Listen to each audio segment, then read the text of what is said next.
வயல்வெளி.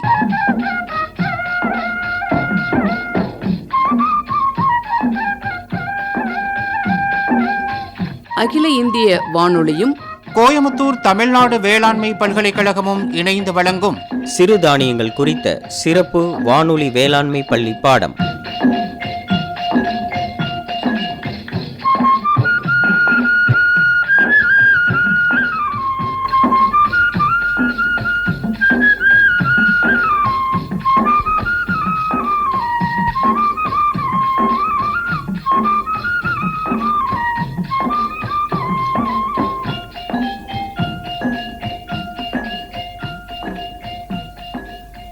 வணக்கம் உழவர் பெருமக்களே, அனைவருக்கும் காணும் பொங்கல் நல்வாழ்த்துக்கள்.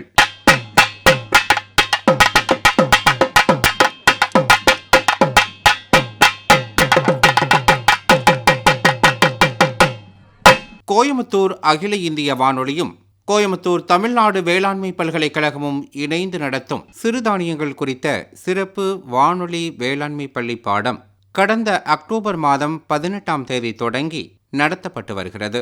கோயமுத்தூர் தமிழ்நாடு வேளாண்மை பல்கலைக்கழகத்தின் சிறுதானியங்கள் துறையைச் சேர்ந்த பேராசிரியர்கள் இந்த பாடத்தை நடத்தி வருகிறார்கள். இந்த சிறுதானியங்கள் குறித்த சிறப்பு வானொலி வேளாண்மை பள்ளி பாடத்தில் இன்று விவசாயிகள் வயல்வெளி பள்ளி நிகழ்ச்சியின் நிறைவு அமர்வு கோயமுத்தூர் தமிழ்நாடு வேளாண்மை பல்கலைக்கழகத்தின் விரிவாக்க கல்வி இயக்ககத்தின் இயக்குனர் முனைவர் போ. முருகன் அவர்களின் உரை.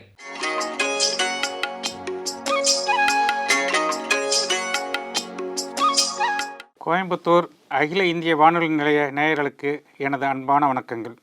தமிழ்நாடு வேளாண்மை பல்கலைக்கழகத்தின் விரிவாக்க கல்வி இயக்குநராக சிறுதானிய சாகுபடி குறித்த இந்த சிறப்பு வானொலி வேளாண் பள்ளியின் நிறைவு நிகழ்ச்சியில் உங்களுடன் உரையாடுவதில் பெருமகிழ்ச்சி அடைகிறேன்.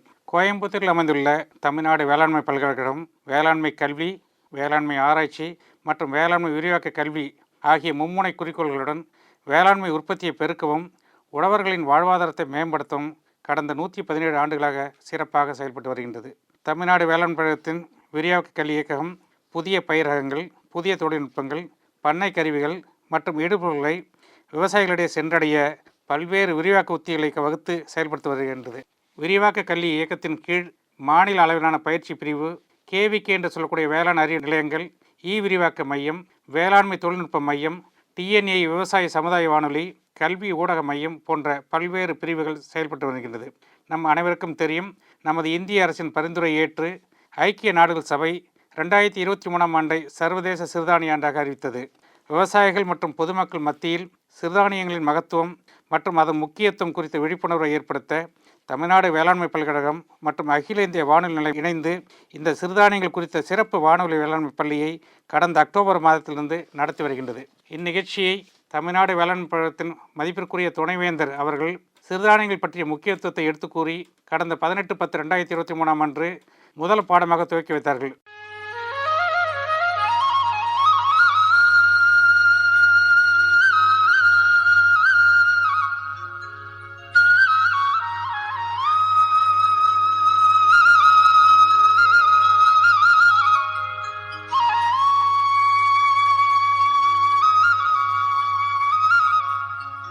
கோயமுத்தூர் தமிழ்நாடு வேளாண்மை பல்கலைக்கழகத்தின் துணைவேந்தர் முனைவர் வே. கீதாலட்சுமி அவர்கள்.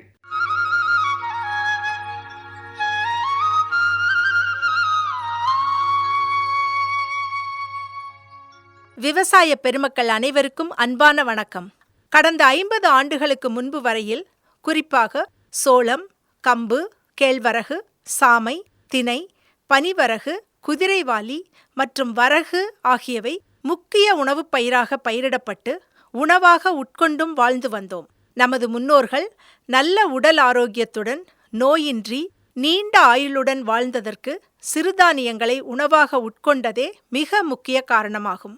அரிசி மற்றும் கோதுமையை காட்டிலும் சிறுதானியங்களில் அதிக அளவு ஊட்டச்சத்துக்கள் நிறைந்துள்ளது. சிறுதானியங்களை உட்கொள்வதால் நமது உடலுக்கு எண்ணற்ற நன்மைகள் கிடைக்கின்றன.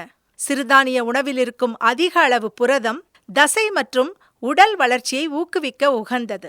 கார்போஹைட்ரேட் செரிமானத்தில் குறைந்த அளவு குளுக்கோஸை உடலுக்குள் செலுத்துவதால் சர்க்கரை நோயை கட்டுப்படுத்துகிறது. சாமை, தினை, குதிரைவாலி மற்றும் கம்பில் மிக அதிகமாக, அதாவது 5 முதல் 10% மேல் நார்ச்சத்துக்கள் உள்ளன.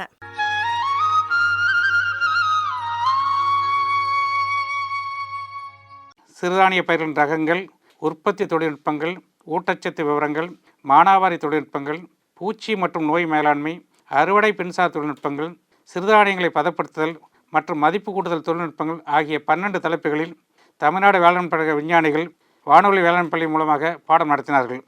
தமிழ்நாடு வேளாண் பல்கலையில் உள்ள பயிர் இனப்பெருக்கம் மற்றும் மரபியல் மையத்தின் இயக்குனர் முனைவர் ரவிகேசன் அவர்கள் சிறுதானிய பயிர் ரகங்கள் பற்றி உரையாற்றினார். குறிப்பாக சோளத்தில் புதிய ரகங்களான கோ32, கே13, கோ30, கே12, கேழ்வரகில் புதிய ரகங்களான ஏடிஎல்1, கோ15, சாமையில் ஏடிஎல்1, வரகு பயிரில் ஏடிஎல்1, திணையில் புதிய ரகமான ஏடிஎல்1, குதிரைவாளியில் மதுரை 1, ஏடிஎல்1, பனிவரகு பயிரில் புதிய ரகமான ஏடிஎல்1, ஏடிஎல்2 மற்றும் கம்பில் கோ10, வீரிய ஊட்டு ரகமான கோH10 போன்ற ரகங்களை மற்றும் அவற்றின் சிறப்பியல்புகளை பற்றி விரிவாக விளக்கமளித்தார்கள்.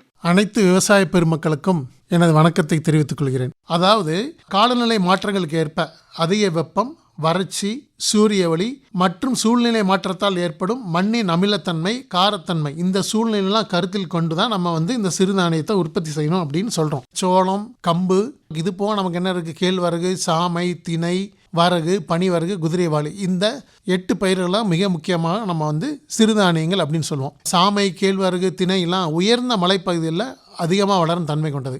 குதிரைவாளி பார்த்திங்கன்னா பயிர் அந்த நீர் தேங்கி இருந்தாலும் அதை தாங்கி வளரக்கூடிய தன்மை. சோளம் ரொம்ப ரொம்ப முக்கியமான உணவு. இது நமக்கு மாத்திரமில்லை, குறிப்பாக பார்த்திங்கன்னா மாடுகளுக்கு ஒரு தீவன பயிர்.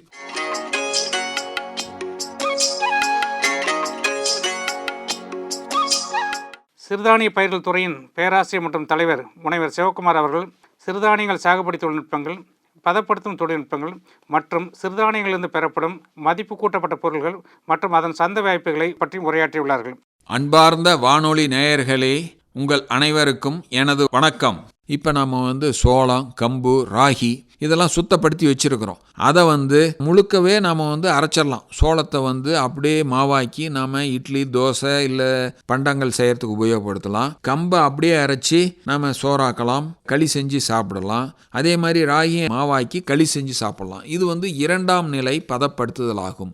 நாம் இதை பவுடர் ஆக்கிட்டு சோளத்தை சோளச்சோறாவும் சாப்பிட்லாம், களி செஞ்சும் சாப்பிட்லாம். அடுத்து இந்த மாவை நாம் பேக்கிங் செய்து 1 kilo packing, 2 kilo packing, 5 kilo packing, இந்த மாதிரி பேக்கிங் செஞ்சு நாம் இதை விற்பனைக்கு விற்கலாம். விவசாயிங்களே சோளத்தை நீங்கள் ஒரு குறைந்த விலைக்கு கொடுக்கறதுக்கு நீங்களே இதை மாவாக்கி இந்த மாவை பெரிய ஹோல்சேல் சிலைக்கு கொடுக்கலாம். நீங்கள் இதை அரைச்சி இதை கொண்டு போய் விற்கிறதுக்கு முன்னால் தானியத்தை காமிச்சு அவங்களோட ஒரு பேச்சுவார்த்தையில் உடன்பாடு ஏற்பட்ட பிறகு இதை மாவாக்கி விற்றால் நல்ல லாபம் கிடைக்கும். இது 2ஆம் நிலை பேக்கிங் என்று சொல்கிறோம்.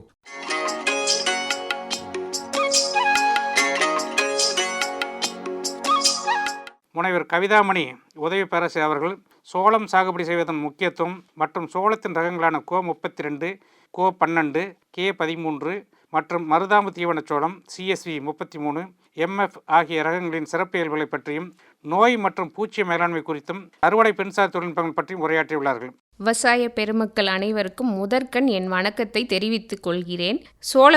சோளப்பயிர்னு சொல்லணும்னா நம்ம தமிழ்நாட்டை பொறுத்த வரையிலும் சோளம் நம்ம பயிர் அப்படின்னே நம்ம சொல்லலாம். அந்த அளவுக்கு சோளப்பயிர் இல்லாத இடமே கிடையாது. நம்ம மானாவாரியாக பார்த்திங்கன்னா புரட்டாசி பட்டத்தில் எந்த மாதிரியான வயலாக இருந்தாலும் சரி, அங்கே எல்லா இடத்துலையுமே நம்ம சோளப்பயிர் இருக்கிறத கண்கூட காணலாம். ஸோ இந்த சோளப்பயிரில் என்னெல்லாம் முக்கியத்துவம் இருக்குது அப்படிங்கிறத முதல்ல நம்ம தெரிஞ்சுக்கலாம். சோளம் நம்ம ஆசியா மற்றும் ஆப்பிரிக்க நாட்டு மக்களுக்கு மிக முக்கிய உணவு பயிராக விளங்குகிறது. கால்நடைகளுக்கும் ஒரு சிறந்த தீவன பயிராகவும் விளங்குகிறது. இந்தியாவில் சொல்லணும்னா நெல் அப்புறம் கோதுமைக்கு அடுத்து மிக முக்கிய உணவு பயிர்னு சொன்னோன்னா அது நம்ம சோளம்தான்.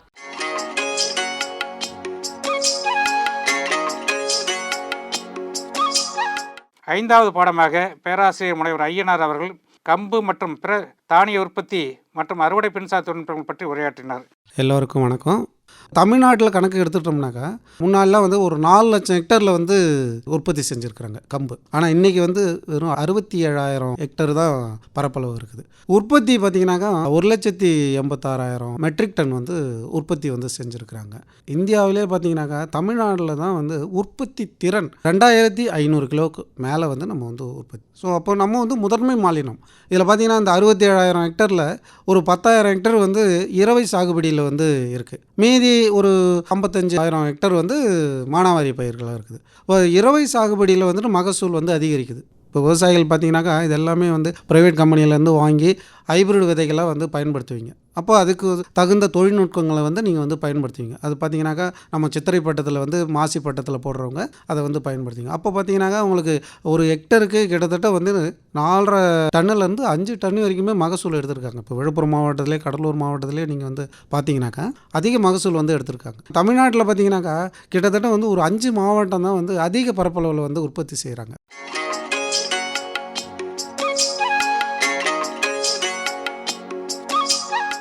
முனைவர் குமாரி வினோதனா உதவி பேராசிரியர் அவர்கள் புதிய வகை சிறுதானியங்கள் உற்பத்தி மற்றும் அவற்றில் உள்ள ஊட்டச்சத்துக்கள் பற்றி விரிவாக உரையாற்றினார்கள். சிறுதானியங்கள் அப்படின்னு எடுத்துட்டோம்னா சோளம், கம்பு போன்றவை சிறுதானிய பயிர்களாகவும், கேழ்வரகு, திணை, சாமை, வரகு, பனிவரகு மற்றும் குதிரைவாலி ஆகிய பயிர்கள் குறுந்தானிய பயிர்களாகவும் வகைப்படுத்தலாம். நம்ம நாட்டில் பார்த்தீங்கன்னா 68 விழுக்காடு வந்து மானாவாரி நிலங்களாக உள்ளது. தமிழ்நாட்டில் பார்த்தீங்கன்னா கிருஷ்ணகிரி, தருமபுரி, விழுப்புரம், சேலம், கடலூர், திருவண்ணாமலை, மதுரை, விருதுநகர், ராமநாதபுரம் ஆகிய மாவட்டங்களெல்லாம் பார்த்தீங்கன்னா அதிகமாக சிறுதானியங்கள் வந்து விளைவிக்கப்படுகின்றன. இந்த நிலங்களில் வந்து மழைக்கேற்பவும் மண்ணின் தன்மைக்கேற்பவும் வறட்சியை தாங்கும் தன்மை கொண்ட பயிர்களை வந்து நம்ம தேர்வு செய்து சாகுபடி செய்வது மிக அவசியம். ஸோ அந்த வகையில் பார்த்தீங்க அப்படின்னா தமிழ்நாடு வேளாண்மை பல்கலைக்கழகம் வந்து தன் ஆராய்ச்சியின் பலனாக பல உயர் விளைச்சல் சிறுதானிய ரகங்களை உழவர்களின் பயன்பாட்டிற்காக வெளியிட்டுள்ளது. இவை மானாவாரிக்கு ஏற்ற வகையிலும் வறட்சி மற்றும் அதிக வெப்பம் தாங்கி வளரக்கூடிய ரகங்களாகவும், கால்நடை தீவனத்திற்கு ஏற்ற அதிக தட்டை விளைச்சலை தரக்கூடிய ரகங்களாகவும், நோய் மற்றும் பூச்சி தாக்குதலை தாங்கி விளையக்கூடிய ரகங்களாகவும் இருக்குது.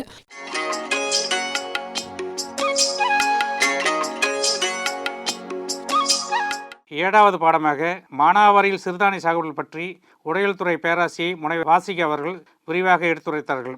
அன்பார்ந்த விவசாய பெருமக்களே, உங்கள் அனைவருக்கும் என் முதற்கண் வணக்கம். தகுந்த பயிர் தேர்வு, மழையின் அளவு மற்றும் மண்ணின் வகையை கொண்டு பயிர்களை நாம் தேர்வு செய்யலாம். பெரும்பாலும் மானாவாரி சாகுபடிக்கு நன்கு வறட்சியை தாங்கி வளரக்கூடிய பயிர்களை நாம் பயிரிடலாம். இதற்கு ஏற்றது சிறுதானிய பயிர்கள். சிறுதானிய பயிர்களுக்கு குறைந்த அளவே நீர் தேவை இருக்கிறது. மானாவாரி நிலங்களுக்கு ஏற்ற உழவியல் முறைகளாக ஹெக்டருக்கு 2 டன் ஜிப்சம் இடுவதால் மண் கடினமாகுதல் தடுக்கப்படுகிறது. மண்ணின் அடித்தட்டு கடினமாகுதலை தடுக்க உளிக்கலப்பை கொண்டு நம் ஓராண்டிற்கு இல்லை 2 ஆண்டுக்கு இல்லை 3 ஆண்டிற்கு ஒரு முறை நாம் உழவு செய்ய வேண்டும். உளிக்கலப்பையை 1/2 மீட்டர் இடைவெளியில் குறுக்கும் நெடுக்குமாக சல்லடை போல நாம் உழ வேண்டும். இவ்வாறு நாம் உழும்போது அடியில் உள்ள தட்டு, அந்த மண் வந்து கடினமாக ஒரு தட்டு ஏற்பட்டிருக்கும். அந்த தட்டு வந்து உடைஞ்சு நமக்கு வந்து அந்த வேர்கள் எல்லாமே வந்து மண்ணுக்கு அடியில் நல்ல ஊடுருவி வளர்றதுக்கு உதவியாக இருக்கிறது.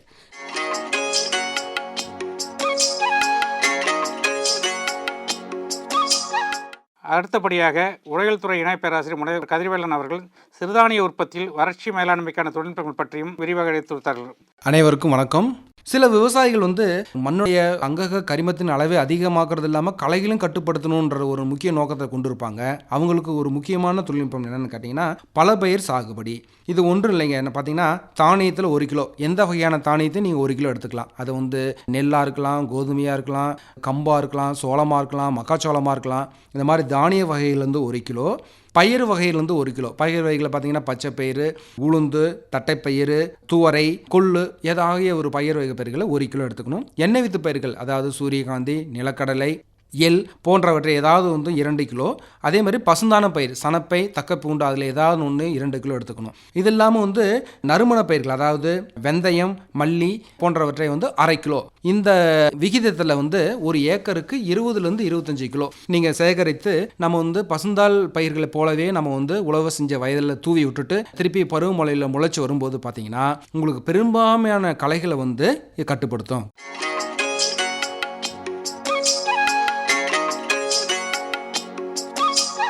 பேராசிரியர் முனைவர் பரணிதரன் மற்றும் இணை பேராசிரியர் முனைவர் சீனிவாசன் இருவரும் இணைந்து சிறுதானிய பயிர் உற்பத்தியில் பூச்சி மேலாண்மை மற்றும் சிறுதானியங்களை சேமிக்கும் முறைகள் பற்றியும் விரிவாக எடுத்துரைத்தார்கள். உழவர் பெருமக்களே, உங்கள் அனைவருக்கும் வணக்கம். பொதுவாக அறுவடை செய்யப்பட்ட தானியங்களை பூச்சிகள் மற்றும் பூஞ்சானங்களால் தாக்கப்பட்டு வருகின்றன. சில பூஞ்சான வகைகளான அஸ்பெர்ஜில்லஸ், பெனிசிலியம், ஃபியூசேரியம் போன்றவை சிறுதானியங்களில் ஈரப்பதம் அதிகமாக காணப்படும் போது பெரிதளவில் தாக்கத்தை ஏற்படுத்துகின்றது. இந்த பூஞ்சானங்கள் நாளடைவில் நன்றாக வளர்ந்து நச்சுத்தன்மையுடைய வேதிப்பொருளை இந்த தானியங்களில் விதைகளில் உற்பத்தி செய்கின்றன. இந்த வகை பூஞ்சானங்கள் சிறுதானிய உற்பத்தியில் பெரும் இடர்பாடுகளை ஏற்படுத்துகின்றது.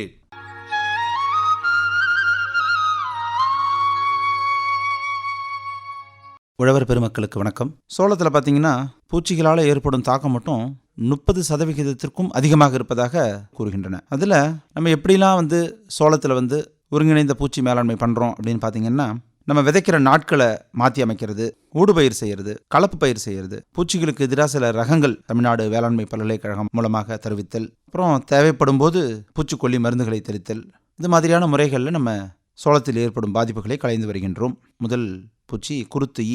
இது பார்த்திங்கன்னா ஆரம்ப நிலையில், அதாவது ஒரு 10லிருந்து 25 நாள் விதைப்பு செய்து 10லிருந்து 25 நாளுக்குள்ளார பார்த்திங்கன்னா இந்த பூச்சி ஒரு பெரிய ப்ராப்ளத்தை ஏற்படுத்துது, அதிக அளவு தாக்குதலை ஏற்படுத்துது.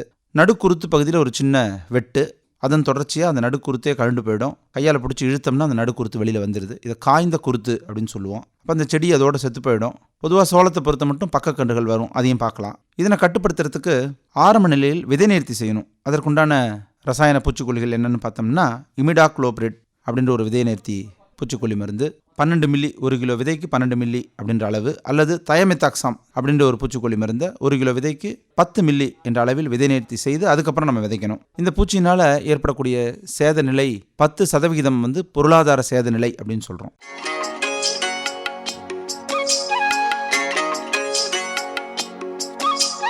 பயிர் பாதுகாப்பு இணை பேராசிரியர் முனைவர் சுதா அவர்கள் சிறுதானிய பயிர் நோய் மேலாண்மையில் அடிச்சாம்பல் நோய், தேன் ஒடுகல் நோய், கரிக்கோல் அழுகல், துரு நோய் போன்ற முக்கிய நோய்களையும் அவர்களை கட்டுப்படுத்தும் முறைகளை பற்றியும் விரிவாக எடுத்து கூறினார்கள். வணக்கம்.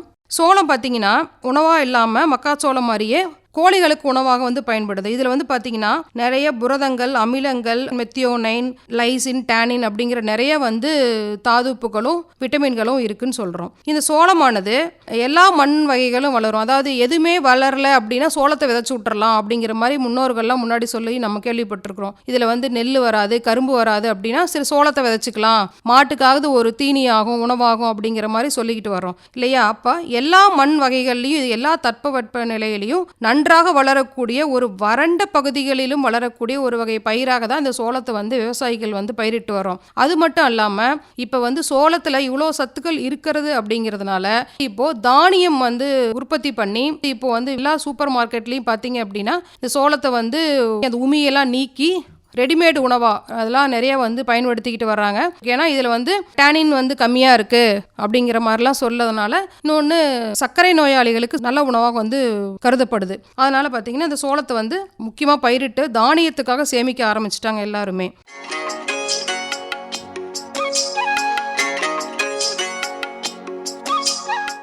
அடுத்ததாக உணவில் பேராசிரியர் முனைவர் கீதா அவர்கள் சிறுதானியங்களில் மதிப்பு கூட்டப்பட்ட பொருள்கள் மற்றும் அதனுடைய செயல் விளக்கங்கள் பற்றி எடுத்து கூறினார்கள். வணக்கம். ராகின்னு சொல்கிறோம், இல்லை கேழ்வரகு அப்படின்னு சொல்கிற சிறுதானியங்களில் மாவுச்சத்து, புரதச்சத்து மற்றும் தாது பொருட்களான சுண்ணாம்பு, கால்சியம். இப்போ நிறைய பெண்களுக்கு பார்த்திங்கன்னா இந்த கால்சியம் பற்றாக்குறை இருக்கிறதுனால எலும்பு சிதைவு நோய்கள் எல்லாமே வருது. ஸோ அந்த கால்சியம்னு சொல்கிற சுண்ணாம்பு சத்து, இரும்பு சத்து ஆகியவை மற்ற தானிய வகைகளை காட்டிலும் அதிக அளவு உள்ளது. இப்போ எடுத்துக்காட்டாக பார்த்திங்கன்னா 100 கிராம் கேழ்வரகுல மாவுச்சத்து 72 கிராம், புரதச்சத்து 7.3 கிராம், சுண்ணாம்பு சத்து 344 மில்லிகிராம், பாஸ்பரஸ் 283 மில்லிகிராம், இரும்பு சத்து 3.9 மில்லிகிராம் உள்ளன. இப்போ எல்லா இடத்துலையும் நார்ச்சத்து அதிகமாக நம்ம உணவில் எடுத்துக்கணும்னு சொல்கிறாங்க. அந்த நார்ச்சத்து 19 கிராம் உள்ளது. இது இல்லாமல் உடல் வளர்ச்சிக்கு, ஆரோக்கியத்திற்கு முக்கிய அமினோ அமிலங்களான ட்ரிப்டோஃபான், சிஸ்டின், மெத்தியோனைன் போன்ற அமினோ அமிலங்களும் அதிக அளவு உள்ளது. அதே போல் இந்த கேழ்வரகு அதிக முளை கட்டும் திறன் உள்ளது. அதனால சத்து மாவு தயாரிப்பதற்கு இது ஒரு ஏற்றமான தானியமாகும். அதனால சின்ன குழந்தைங்களுக்கு 6 மாதத்திலிருந்து 9 மாதங்கள் வரை சிறந்த இணை உணவாக இந்த கேழ்வரகை நாம் கருதலாம்.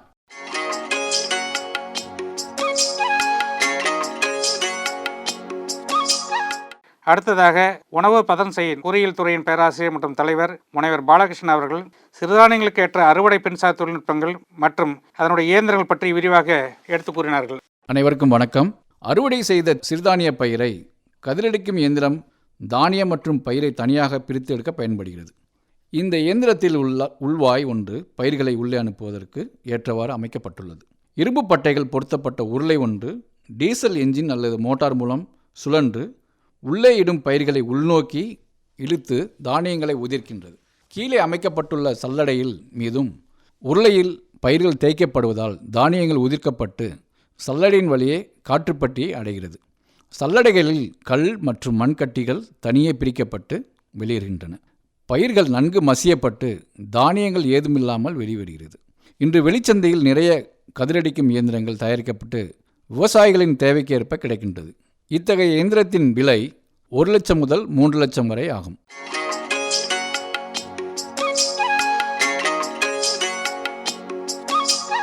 கடந்த 2021ஆம் ஆண்டில் கேவிகே என்று சொல்லக்கூடிய வேளாண்மை அறிவியல் நிலையங்கள் மூலமாக சிறுதானிய விழிப்புணர்வு மற்றும் உற்பத்தி அதிகரிப்புக்காக 13 வயல்வெளி சோதனைகள், 57 முதல்நிலை செயல் விளக்க திட்டங்கள் செயல்படுத்தப்பட்டுள்ளன. இதன் மூலம் சுமார் 1200 விவசாயிகள் நேரடியாக பயன்பட்டனர். மேலும் 43,500 விவசாயிகளுக்கு வயல்வெளி விழா மூலம் இத்தகவல்கள் பரிமாற்றப்பட்டுள்ளன. வேளாண்மை அறிவியல் நிலையங்கள் மூலமாக கடந்த ஆண்டில் மட்டும் 789 விழிப்புணர்வு செயல்பாடுகள் சர்வதேச சிறுதானிய ஆண்டை ஒட்டி விவசாயிகளுடன் நடத்தப்பட்டது.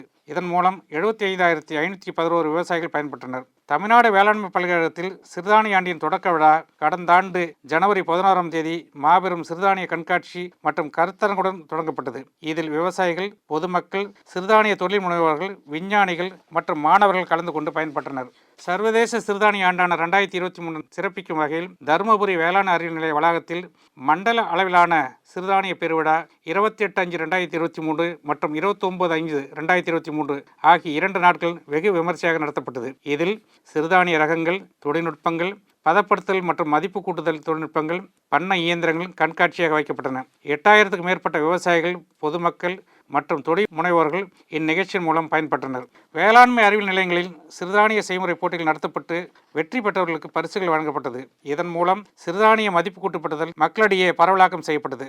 மேலும் புதுவிதமான சிறுதானிய செயல்முறைகள் ஆவணப்படுத்தப்பட்டது. தமிழ்நாடு வேளாண் பல்கலைக்கழகத்தின் சிறுதானிய துறையின் 100ஆண்டு விழா மற்றும் சர்வதேச சிறுதானிய ஆண்டினை சிறப்பிக்கும் வகையில் சர்வதேச சிறுதானிய மாநாடு மற்றும் எதிர்காலத்தில் உணவு கண்காட்சி கடந்த மே மாதம் 3 நாட்கள் நடைபெற்றது. இதில் மாண்புமிகு தமிழ்நாடு ஆளுநர் அவர்கள் கலந்து கொண்டு விவசாயிகளிடையே கலந்துரையாடினர்.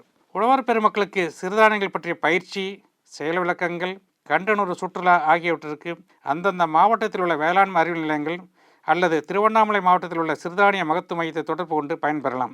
வேளாண்மை அறிவியல் நிலையத்தின் பண்ணைகளில் செயல் விளக்க திடல்கள், பயிர் மாதிரி திடல்கள் அமைக்கப்பட்டுள்ளன. அவற்றின் மூலம் விவசாயிகளுக்கு பயிற்சி அளிக்கப்படுகிறது. விதைகள் மற்றும் பயிர் உற்பத்திக்கான மேம்பட்ட நடைமுறைகளை பெற விவசாயிகள் அந்தந்த மாவட்டத்தில் உள்ள வேளாண்மை அறிவியல் நிலையங்கள் அல்லது திருவண்ணாமலை மாவட்டத்தில் அமைந்துள்ள சிறுதானிய மகத்துவ மையம் அல்லது கோயம்புத்தூர் வளாகத்தில் அமைந்துள்ள சிறுதானிய துறையை அணுகி பயன்பெறலாம். சிறுதானியங்களில் மதிப்பு கூடுதல் தகவலை பெற தமிழ்நாடு வேளாண் பல்கலைக்கழகத்தின் அறுவடை மின்சார தொழில்நுட்ப மையம் அல்லது அந்தந்த மாவட்டத்தில் உள்ள வேளாண்மை அறிவியல் நிலையங்கள் அல்லது மதுரையில் உள்ள சமுதாய அறிவியல் கல்லூரி மற்றும் ஆராய்ச்சி நிலையத்தை அணுகி பயன்பெறலாம். ஒவ்வொரு வேளாண்மை அறிவியல் நிலையத்திலும் உணவு அறிவியல் மற்றும் ஊட்டச்சத்து விஞ்ஞானி அந்தந்த மாவட்ட விவசாயிகளுக்கு மதிப்பு கூட்டுதல் சம்பந்தமான பயிற்சிகளை வழங்கி வருகிறார். சிறுதானியங்களை பயன்படுத்தி தொழில் முனைவோராக விரும்புபவர்கள் தமிழ்நாடு வேளாண் பல்கலைக்கழகத்தில் உள்ள வேளாண்மை வணிக மேம்பாட்டு மையத்தை அணுகி பயன்பெறலாம்.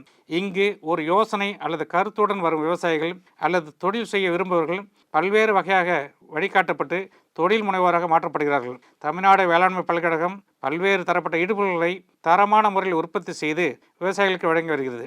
இந்த இடுபொருள்களை பெற விவசாய பெருமக்கள் TNAU அக்ரி கார்ட் என்ற இணையத்தில் கட்டணம் செலுத்தி தங்கள் இடத்திலேயே பெற்றுக்கொள்ளலாம். மேலும் சிறுதானிய சிறப்பு வானிலை வேளாண் பள்ளி நிகழ்ச்சியில் பதிவு செய்த விவசாயிகளுக்கு நேரடி வகுப்பில் கலந்து கொள்ளும் வாய்ப்பு அளிக்கப்படும். அந்த நேரடி வகுப்பில் இதுவரை நடைபெற்ற நிகழ்ச்சிகளின் பாடத்தொகுப்பு புத்தகமாக கொடுக்கப்படும். மேலும் கலந்து கொண்டவர்களுக்கு சான்றிதழும் வழங்கப்படும். இந்த நிகழ்ச்சியின் மூலம் பயனடைந்த நேயர்கள் தங்களுடைய மேலான கருத்துக்களை வானொலி வேளாண்மை பள்ளி என்ற வாட்ஸ்அப் குழுவில் பதிவிடுமாறு அன்போடு கேட்டுக்கொள்கிறோம். இந்த 13 வார நிகழ்ச்சிகளின் பாடத்தொகுப்புகளும் TNAU TV யூடியூப் சேனலில் பதிவேற்றம் செய்யப்பட்டுள்ளது. விவசாயிகள் அனைவரும் நேரம் கிடைக்கும் பொழுது இந்த நிகழ்ச்சியினை கேட்டு பயன்பெறலாம் என்று அன்போடு கேட்டுக்கொள்கிறேன். அனைவருக்கும் நன்றி. இதுவரை விவசாயிகள் வயல்வெளி பள்ளி நிகழ்ச்சியின் நிறைவு அமர்வில் இடம்பெற்றவர் கோயமுத்தூர் தமிழ்நாடு வேளாண்மை பல்கலைக்கழகத்தின் விரிவாக்க கல்வி இயக்ககத்தின் இயக்குனர் முனைவர் போ முருகன் அவர்கள்.